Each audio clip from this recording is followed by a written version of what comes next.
Hello guys, welcome to my YouTube channel. आज कुछ ना बोलना भाई, बस थोड़ा दो शब्द ही बोलने हैं कि देखो भाई, हर कोई कर सकता है तो मैं भी कर सकता हूँ। मैं क्यों कमज़ोर पड़ूँ, मैं भी कर सकता हूँ भाई। ऐसा ना है, ठीक है, मैं भी करूँगा, करके रहूँगा। आज मेरे सिर्फ 6 सब्सक्राइबर हैं और आज की तारीख नोट कर लेना, सारे के सारे जितने तक भी वीडियो जा रही है ना मेरी, सारे नोट कर लो। उसके 5 साल बाद तो मेरे व्यूज और सब्सक्राइबर देखना, ठीक है। मेहनत सबसे क्या माता है, मेहनत मेहनत करने आनी चाहिए भाई। व्यूज अपने आप आएंगे, सब्सक्राइबर अपने आप आएंगे। ये ना है पैसा लगाओ, कुछ नहीं भाई, सब आते हैं।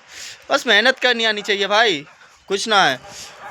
कुत्ता है ना, कुत्ता भी रखवाली करता है तब उसको खाना मिलता है, बिना मेहनत करे कुछ ना मिलता। इसलिए इंसान हो तो मेहनत करो। जेब में पैसा जब ही आएगा जब मेहनत होगी। बस बहुत है।